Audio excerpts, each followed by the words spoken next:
자, 넘어질까 조심하라. 우리 지난 시간에 이어서 두 번째 한번 이어서 말씀을 좀 봅니다. 지난주에 우리가 이스라엘의 역사를 통해서 역사적 교훈을 우리가 좀 배워야 하는 것을 보았습니다. 인간의 교만이 인간을 망하게 한다라는 그런 취지하에서 인간의 교만이 만들어내는 죄의 덫이 몇 가지가 있어요. 네 가지가 있는데 두 가지를 보았습니다. 이스라엘 백성들은 광야에서 하나님의 구름 기둥, 불 기둥의 기적을 보았고, 그리고 또 하나님이 주시는 만나, 신령한 음식도 먹고, 또 하나님이 주시는 반석에서 샘물이 나는 신령한 음료도 마셨습니다. 홍해를 건너면서 또 세례도 받았어요. 모세에게 속했습니다. 남다른 혜택을 받고 인도를 받았던 이스라엘 백성들이었는데, 이들이 광야에서 다 망했다는 겁니다. 그래서 왜 망했냐? 그렇게 구름 기둥, 불 기둥까지 경험을 하고 세례도 받고 신령한 음식도 먹고 신령한 음료도 마시고 했는데 왜 망했냐? 그 교훈을 우리가 좀 배워야 되는데 그 망한 이유가 히브리서 기자에 참고하면 히브리 3장 말씀을 참고했을 때 인간의 마음이 강팍해졌기 때문이라는 거예요. 마음이 강팍해졌다. 그러니까 마음이 굳어진 거죠. 마음이 굳어졌어요. 근데 이거는 이스라엘 사람에게만 있는 게 아니라 모든 사람에게 다 이룰 수가 있다는 겁니다. 마음이 강팍해진다는 거예요. 그 마음의 강팍해짐을 막기 위하여 서로가 오늘을 일컫는 동안에 서로가 서로를 권면해서 흔들어서 깨워줘야 한다는 겁니다. 나도 모르는 사이에 내 마음이 굳어져 버려요. 강팍해져요. 그러면서 죄의 덫에 빠지기 시작하고 망하게 되었다라는 이야기를 하고 있는 것입니다. 이것이 이제 오늘 12절 말씀에 보는 그런즉 선줄로 생각하는 자는 넘어질까 조심하라 하는 내용과도 같은 것입니다. 늘 넘어질까 조심해야 됩니다. 오늘 이 시간 여러분 예배하시는 여러분들 인생을 하루하루 살아가면서 늘 내 인생이 넘어지지 아니할까 조심하는 사람이기를 축복합니다. 자, 이 백성들이 강팍한 마음에, 교만한 마음에 네 가지의 죄의 덫에 빠졌는데, 지난주에 두 개를 보았습니다. 하나는 우상숭배라는 이 덫에 빠졌어요. 그래서 그들처럼 우상숭배하지 말라는 게 메시지였습니다. 한번 따라해 봅시다. 우상숭배하지 마라. 그러니까 어느 순간 나도 모르는 사이에 내 삶의 가장 중요한 자리에 하나님이 뒤로 물러나고 하나님이 있어야 할 자리에 우상이 자리를 딱 잡고 있더라는 겁니다. 이거를 경계하라. 나도 모르는 사이에 하나님이 이 손으로 물러나고 내 삶의 가장 중요한 일선의 중심에 우상이 딱 잡고 있는데 이것이 오늘날의 우리의 우상으로 자리 잡을 수 있는 것이 대표적인 게 돈이에요. 하나님은 2선에 돈은 1선에 이렇게 되고 싶다. 그것이 우상이 되어 있으면 그것 때문에 망한다는 거예요. 혹은 성공이 우상일 수도 있고 혹은 명예나 인기, 사람들의 어떤 스타의식이 있죠. 스타의식. 이것이 우상일 수도 있고 혹은 가정이 우상일 수도 있고 자녀가 우상일 수도 있다는 거예요. 하나님이 있어야 할 자리에 하나님을 밀어내고 가정과 자녀가 1순위가 되어져 있다면 그 가정과 자녀가 보장되지가 않아요. 근데 그렇게 될 수가 있다.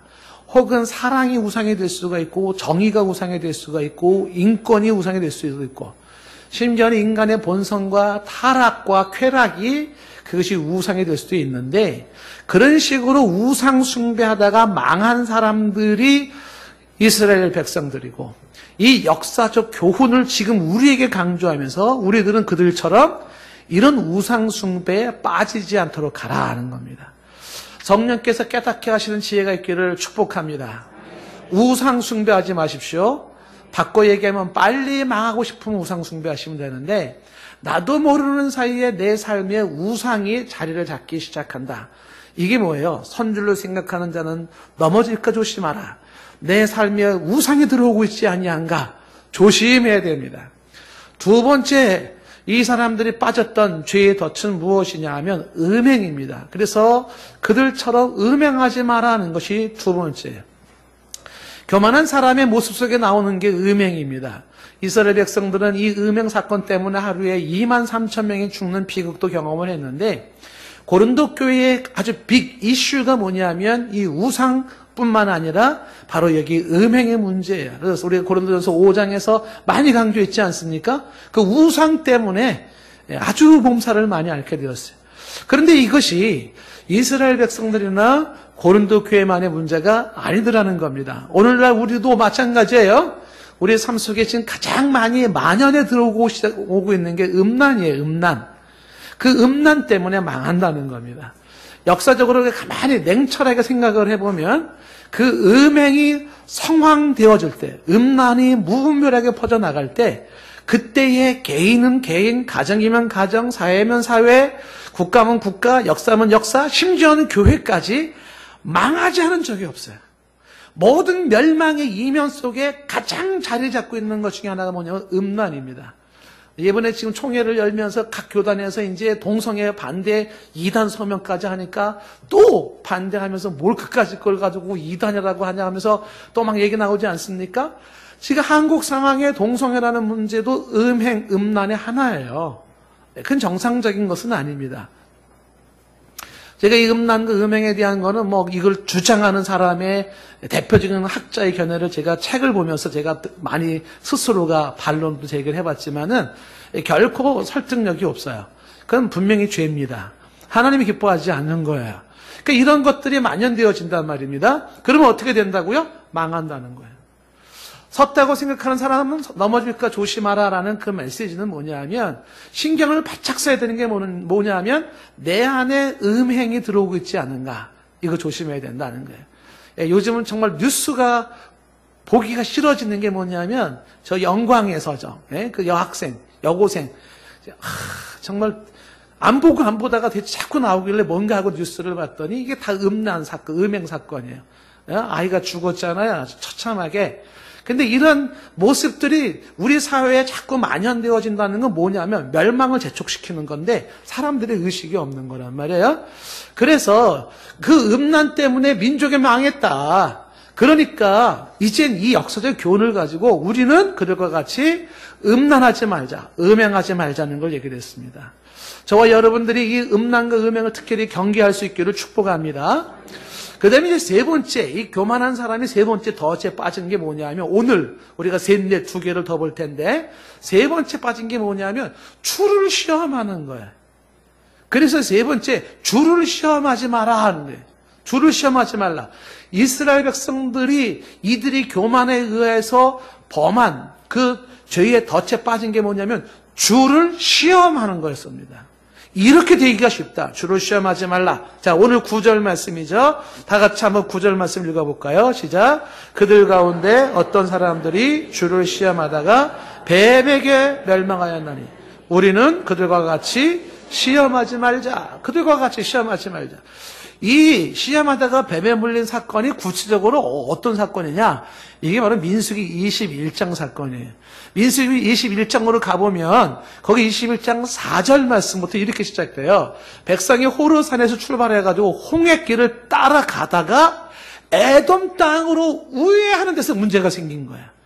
여러분 집에 가서 한번 이 지중해 연안 이집트를 중심으로 지도를 한번 보시면 알겠지만은 그 홍해 바다에서 지중해 길로 쭉 올라오면은 이 가나안 땅 약속의 땅인 이스라엘 올라오는 길이 그리 멀지 않아요.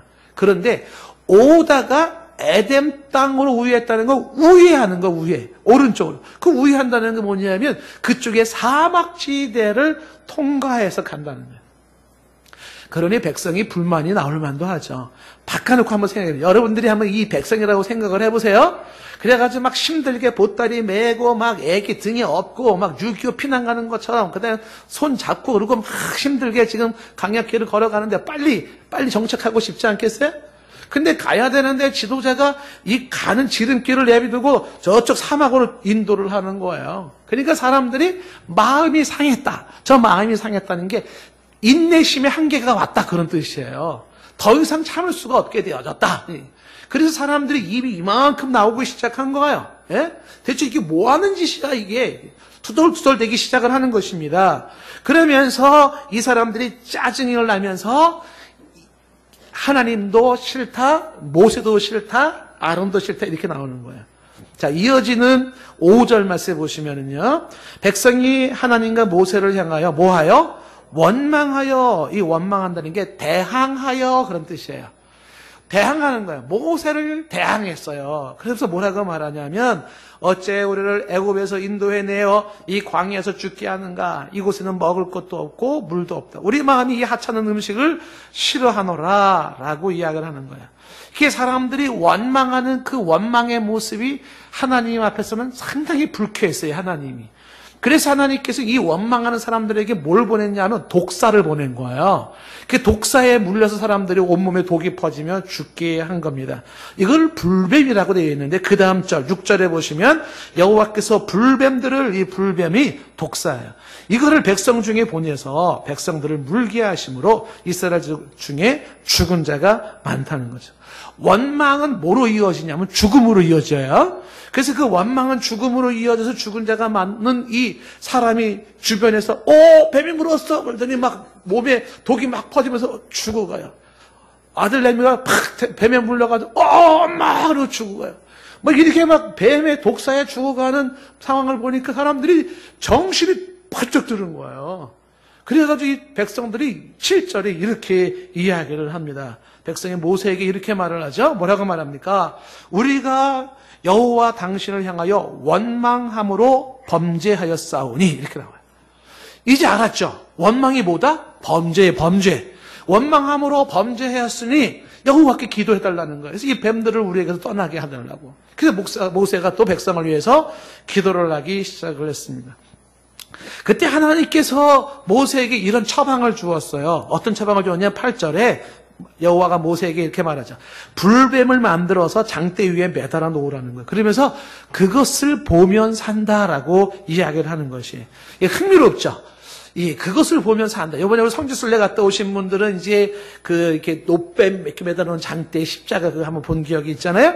그 이만한 나무로 만든 십자가에다가 노수로 독사 뱀 만들어가지고 꾸불꾸불 해가지고 걸어놨어요. 근데 그거를 보면 산다 이렇게 모세가 만들어 놓았습니다.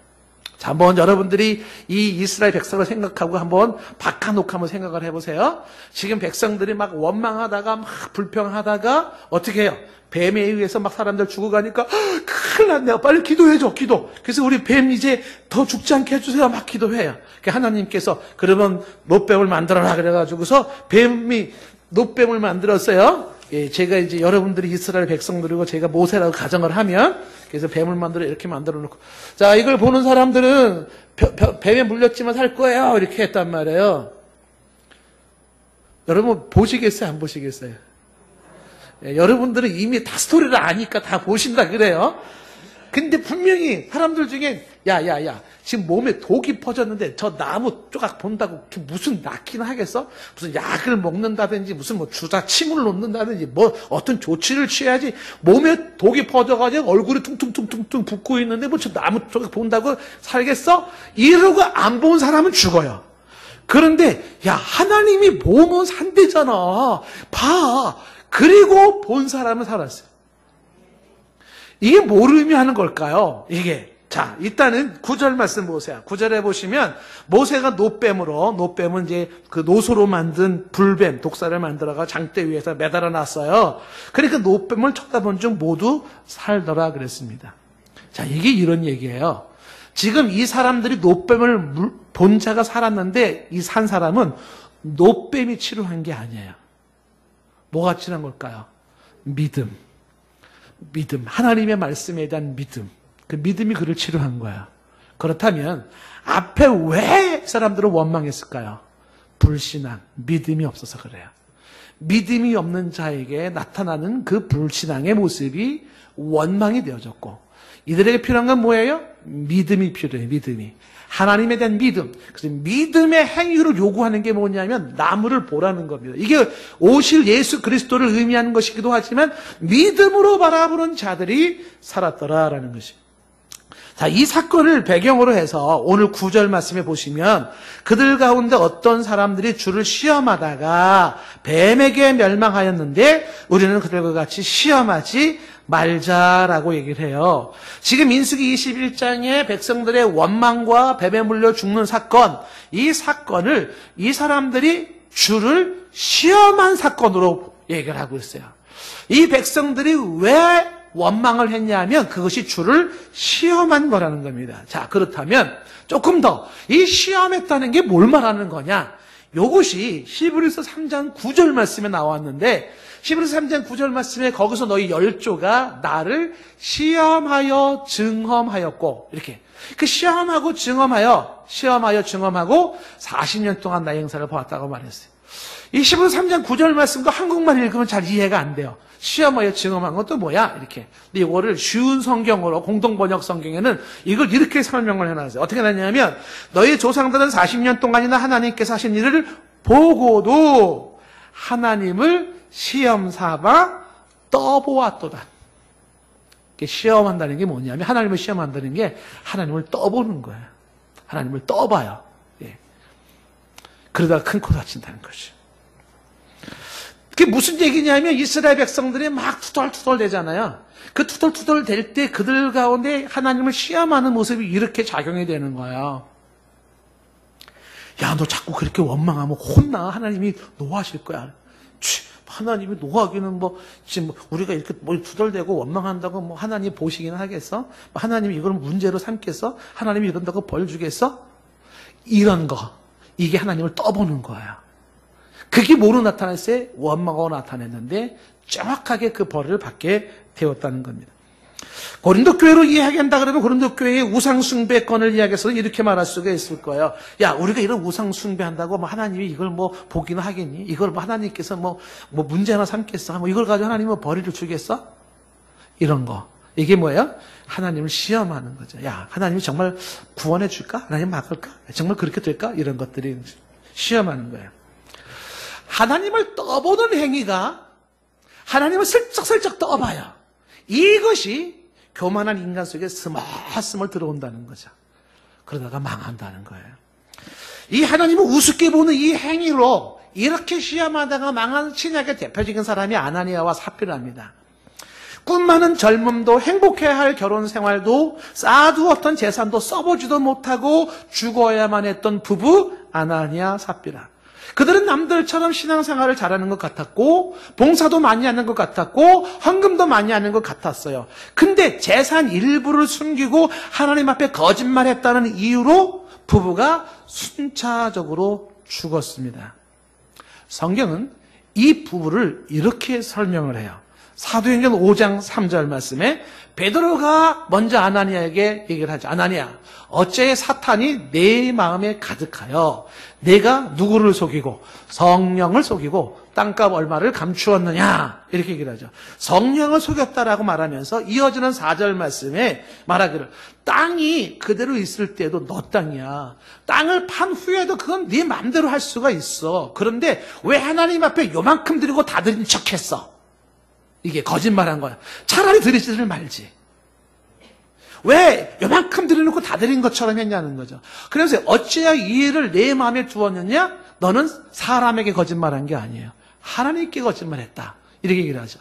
이거를 건너뛰어서 9절에 뭐라고 말을 하냐면 베드로가 이르되 너희가 어찌 함께 꾀하여 주의 영을 뭐하려 하였느냐? 시험하려 하였느냐? 베드로가 왜 하나님을 시험했냐고 이야기하는 이들은 아나니아 삽비라 부부가 그렇게 했겠죠. 여보, 우리 보니까 저 바나바도 집 다 팔아가지고 집에 교회 바쳤대. 그러니까 얼마나 사람들이 막 바나바 좋잖아. 그러니까 우리도 좀 바치자. 그래도 명세 교회 직분도 있고 그러니까 사람 보는 놈도 있잖아. 그러니까 우리 바치자. 그랬어요. 근데 다 바치려고 보니까 너무 아까워요. 그러니까 야, 이건 조금 놔두고 요만큼만 바치고 그리고서 내게 있는 모든 것을 주께 드리네 이러고 딱 드린 거란 말이에요.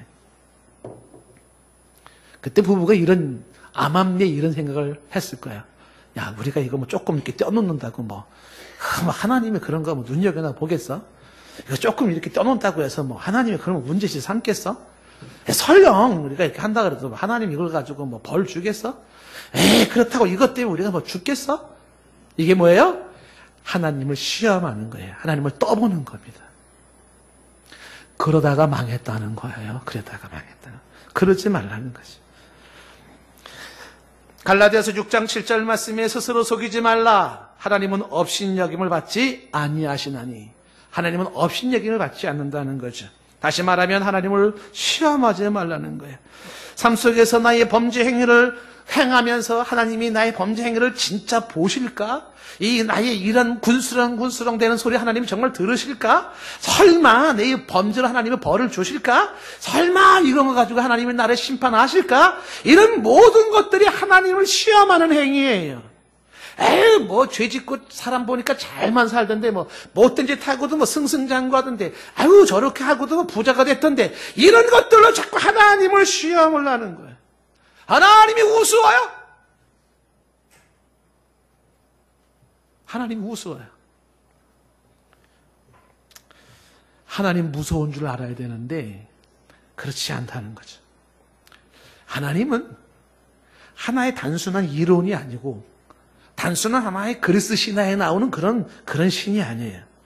동화 속에 나오는 요정처럼 꾸며낸 신이 아니에요. 하나님을 우습게 보면 안 돼요. 이게 하나님을 시험하는 것으로 나타나요. 누가? 교만에 들어오면. 교만한 자들이 나와서 모습이에요. 성경을 두 눈을 크게 뜨고 한번 천천히 읽어보십시오. 특히 구약 성경을 보십시오. 거기에 하나님이 얼마나 생생하게 살아계신 하나님으로 나타나는지 몰라요. 하나님의 지식이 얼마나 생생하게 나타나는지 몰라요.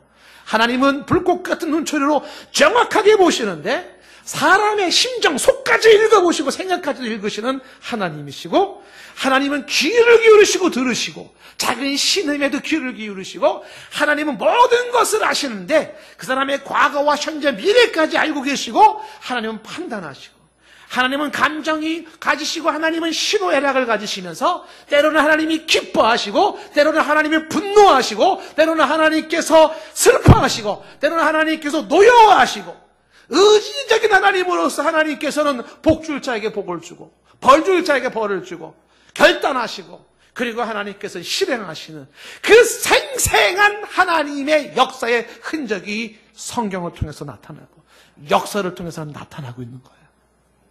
근데 하나님은 우습게 여겨요. 설마 하나님이 보시겠어? 아이, 하나님 이까지 끝까지 하나님이 아유 뭐 죄 짓고 잘만 살대. 그러다가 망했다는 거예요. 그러니 너희들은 그러지 말아라 얘기해 주는 거예요. 그 망한 사람 전철이 있으니까 그렇게 여호와를 시험하지 말라고 말씀하고 있는 겁니다. 하나님을 시험하지 않기를 바랍니다. 예수님한테 사탄이 와가지고 뛰어내려라. 그러면 이 천사들이 와서 네 발을 받들어 줄 거다. 그때 예수님이 똑 부러지게 한마디 하시잖아요. 마태복음 4장 7절 말씀에 뭐라고 말합니까? 기록되었을 때 주 너희 하나님을 시험하지 말라. 하나님을 시험하면 안 됩니다. 내 속에 하나님을 시험하는 요소가 있었다면 회개하시고 다시는 하나님을 시험하지 않기를 축복합니다. 하나님은 시험의 대상이 아니요 경배의 대상인 줄로 믿습니다. 하나님은 경배의 대상이고 우리는 그 하나님의 말씀에 겸허히 순종해야 될 것이에요. 하나님 시험하지 마라. 이게 세 번째. 이 하나님 시험하다가 망했다. 네 번째 마지막이 뭐냐면 이 교만한 백성들이 이스라엘 백성들이 주님을 통해서 배우는 교훈이 뭐냐면 이 사람들은 교만해서 네 번째 어떤 죄악의 덫에 빠졌냐면 원망이라는 덫에 빠졌어요. 원망. 그래서 그들과 같이 원망하지 말라가 네 번째 교훈이에요. 한번 따라해보세요. 원망하지 말라. 오늘 10절 말씀에 이렇게 되어 있어요. 그들 가운데 어떤 사람이 원망하다가 멸망시키는 자에게 멸망하였나니 너희는 그들과 같이 원망하지 말라. 그들과 같이 원망하지 말라. 이게 네 번째예요. 이스라엘 백성들이 언제 그렇게 원망을 했습니까? 이스라엘 백성들은요, 원망이 인생의 후렴이에요. 후렴. 계속 원망이 나오고 있어요. 이 이스라엘 백성들이랑 보통 일반 사람 모습이랑 아주 아주 비슷해요. 우리 모습까지 비슷해요. 우리는 뭐에 익숙해 있냐면 원망하기 익숙해 있는 사람들이에요. 대표적으로 이 사람 이스라엘 백성들의 원망을 보면 출애굽기 15장 23절에 마라에 이르렀을 때 물이 쓰다고 하여서 쓴물 때문에 원망을 해요. 물을 먹는데 물이 썼어요. 그러니까 어떻게 해요? 24절에 모세를 원망하는 거예요. 우리가 무엇을 마실까? 원망하는 거예요.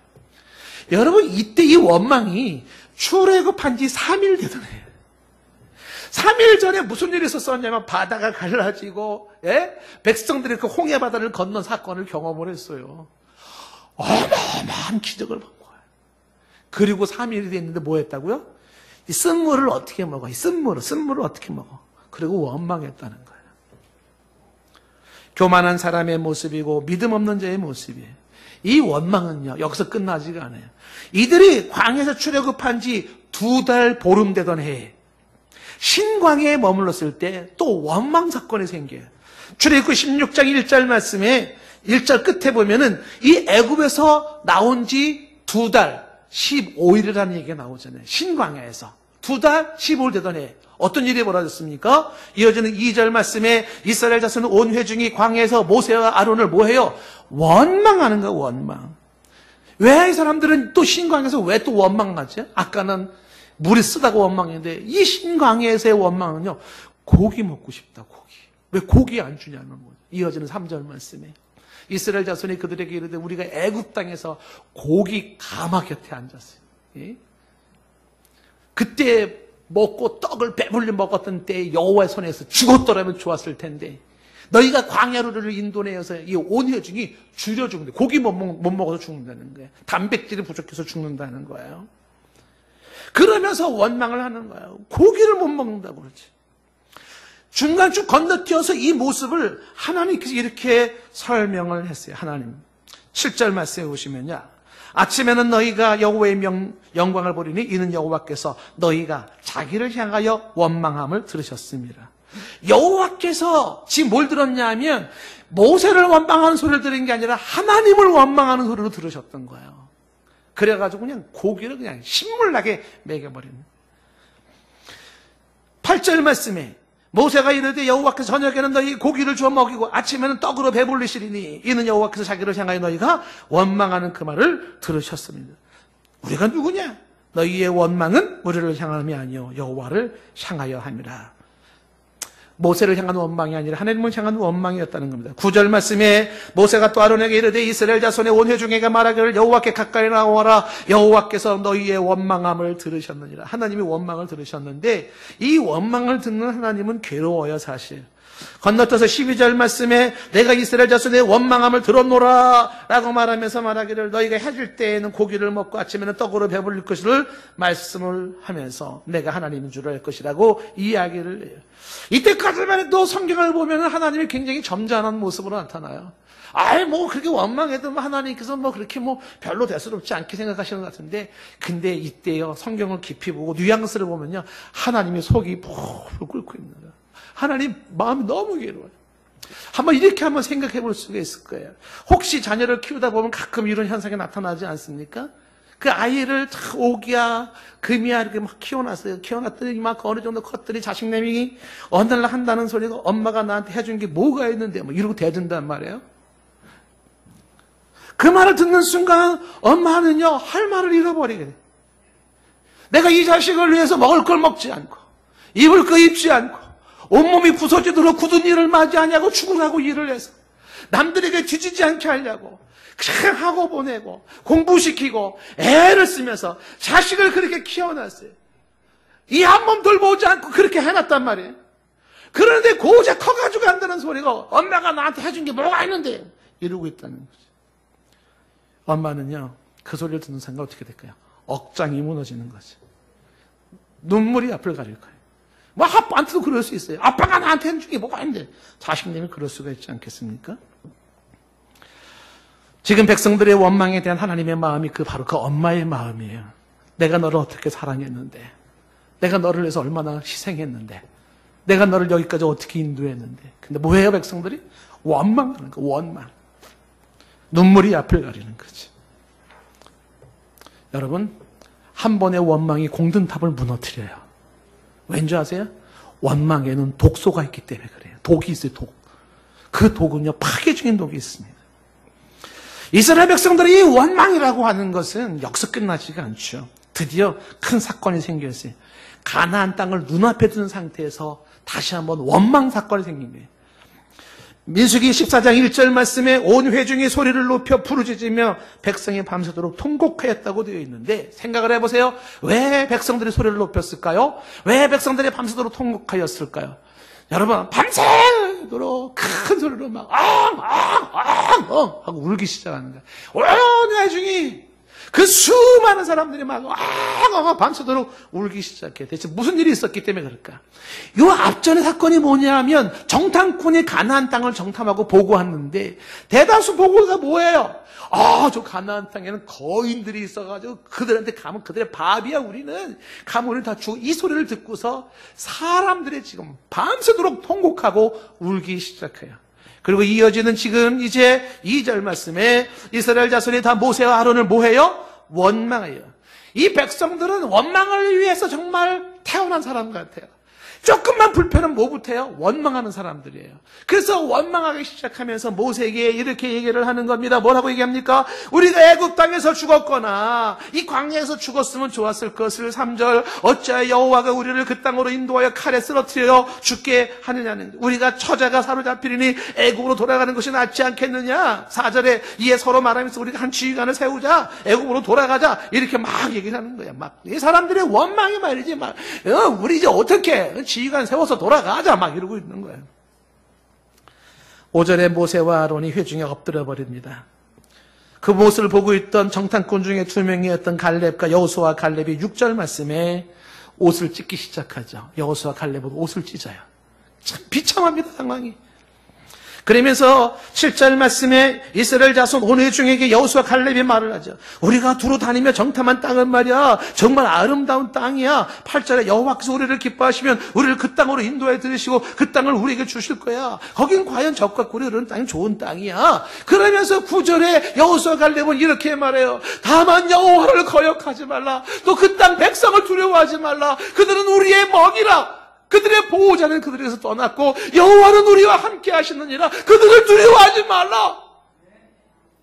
원망할 상황이 아니야 지금은. 원망하지 마. 그리고 막 격려했어.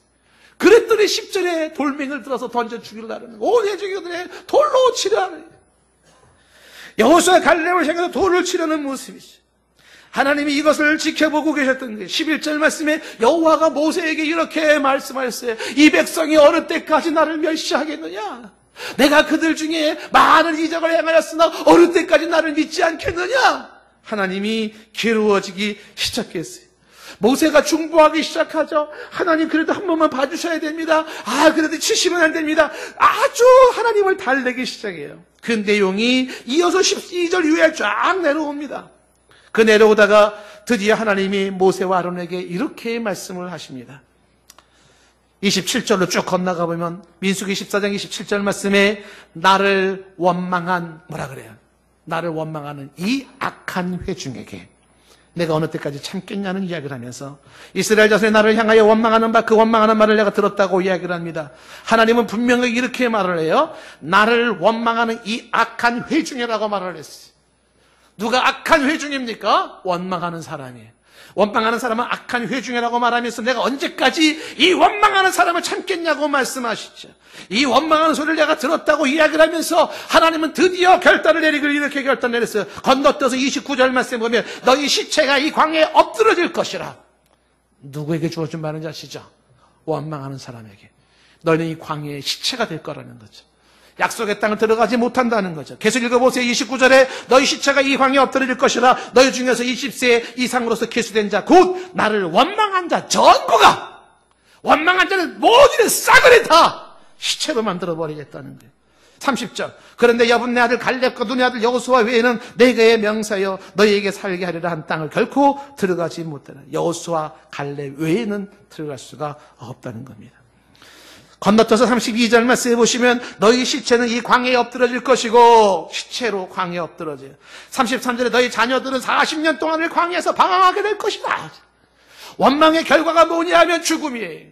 하나님의 약속을 잃어버렸어요. 축복을 놓쳐버렸어요. 그 원망 때문에 본인들은 광야에 죽게 되고 자녀들은 40년을 광야에서 유리하고 방황하는 자가 될 것이라고 말씀하고 있는 것이.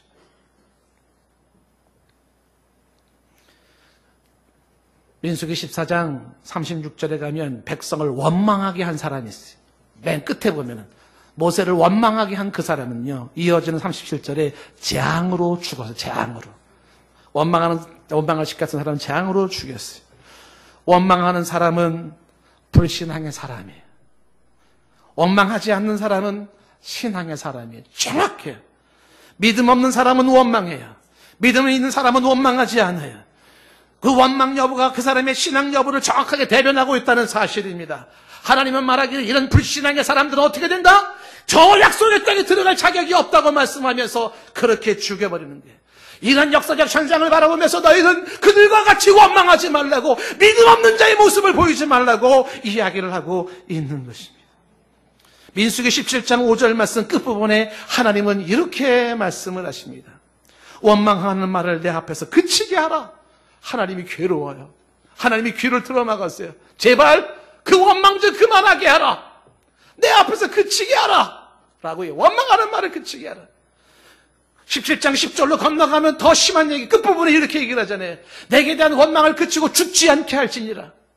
왜 원망해서 죽냐 이거죠. 제발 좀 그 원망 때문에 죽지 않도록 하라. 이렇게. 하나님이 그 원망에 대해서 괴로워하시고 원망을 그렇게 심판하시는 것이. 그런데 이게 이스라엘에게만 있는 말이라고요? 아니에요.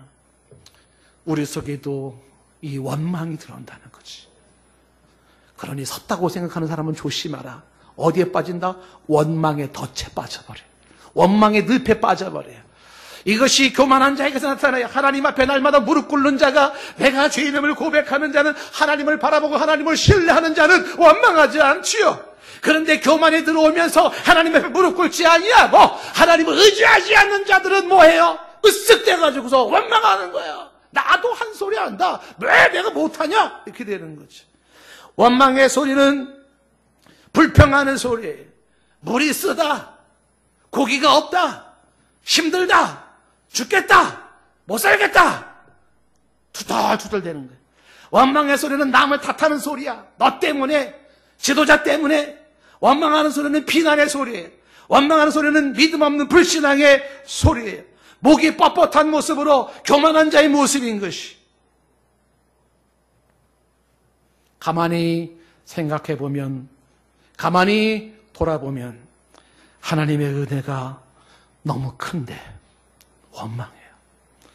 가만히 돌아보면 감사할 것이 너무 많은데, 그런데 감사하지 않고 원망해. 가만히 돌아보면 지금도 하나님이 나와 함께 하시고 나를 돌보시고 나를 책임지시고 나를 이끌어 주시는데 감사하지 못하고 원망해요. 그렇게 원망하다 죽었던 불신앙 사람들처럼 너희들은 원망하지 마라 얘기를 하고 있는 것이. 하나님의 백성의 원망은 하나님을 기가 막히게 만들어요. 약속의 땅을 보지 못하게 만들어요. 광야에서 버림받게 만들어요. 자녀들이 40년간 광야 고생을 하게 한다는 거예요. 그러니 오늘 10절 끝에 말한 것처럼 너희는 그들과 같이 원망하지 말라 라고 얘기를 하고 있는 것입니다. 그들과 같이 원망하지 말라. 11절 말씀에 그들에게 일어난 일은 본보기가 되어 또한 말세를 만난 우리를 깨우치기 위해 이어 기록된 것이라고 말씀하고 있습니다. 그 본보기는 거울이에요. 이 일들이 다 뭘 말해주고 있는 거냐면 거울을 보여주고 있는 것이죠. 말세를 만난 우리를 지금 깨우치는 거예요. 오늘 말씀을 통해서 여러분들이 깨어나기를 원합니다. 이 말씀의 역사적 교훈을 통해서 이스라엘이 비극의 전철을 밟지 않기를 바랍니다. 그들처럼 교만해져 있지 않기를 바라요. 섰다고 생각됩니까? 넘어질까 조심하십시오. 앞에 지금 덫이 깔려 있어요. 사냥꾼의 사탄의 덫이 있어요. 거기에 잡히면 죽어요. 그것이 우상숭배로 덫을 깔아놓았어요. 음란과 음행으로 덫을 깔아놓았어요. 하나님을 시험하는 것으로 덫을 깔아놓았어요. 그리고 하나님 앞에서 원망하는 것으로 덫을 깔아놨는데 여기에 빠지지 말라는 겁니다. 12절 말씀에 선줄로 생각하는 자는 넘어질까 조심하라 라고 말을 하고 있습니다. 똑똑하다고 생각하십니까? 조심하세요. 잘났다고 생각하십니까? 조심하세요. 부유하다고 생각되십니까? 조심하십시오. 뭔가를 안다고 생각하십니까? 조심하십시오. 나 정도쯤이라면 생각하십니까? 조심하세요. 덫에 걸려 멸망해요. 이게 역사적 교훈이. 인간이 얼마나 연약한지, 내가 얼마나 연약한 존재인지, 내가 얼마나 무지한 존재인지, 내가 얼마나 무능한 존재인지, 그래서 언제든지 넘어질 수 있는 가능성을 보면서 내가 내 몸을 쳐서 복종시키는 것이고, 서로가 흔들어져서 이 강팍한 마음에 들지 않도록 해야 하는 것입니다. 오늘 13절 말씀에 이렇게 말씀을 합니다. 사람이 감당할 시험 밖에는 너희가 다른 것이 없나니 오직 하나님은 믿보사 너희가 감당하지 못할 시험 당함을 허락하지 아니하시고 시험 당할 쯤에 또한 피할 길을 내사 너희로 능히 감당하게 하시느니라. 인간의 연약함을 아시는 하나님이 베푸시는 자비예요. 하나님은 우리가 감당할 수 없는 것을 허락하지 않으십니다. 불평할 거 아니에요. 불평할 거 아니에요. 감당할 수 없는 건 허락하지 않는 하나님이시. 그리고 우리에게 당한 이 시험이라고 하는 것도 능히 피할 길을 주시는 하나님이시기 때문에 하나님을 의심하고 하나님을 시험하고 원망할 것이 아니라고 하는 것입니다. 이렇게 우리를 불쌍히 여겨주시는 그 하나님 앞에 다만 고개를 조아리며 감사해야 할 것입니다. 여러분, 우상 숭배 하지 말고 하나님을 예배하는 자가 되기를 바랍니다. 음행하는 자가 되지 말고 건전한 삶을 살기를 바랍니다. 주를 시험하지 말고 주를 경배하는 자가 됩시다. 원망하지 말고 감사하는 사람이 됩시다. 절망하지 말고 희망을 갖는 사람이 됩시다. 믿음 없는 자가 되지 말고 믿는 자가 되기를 바랍니다.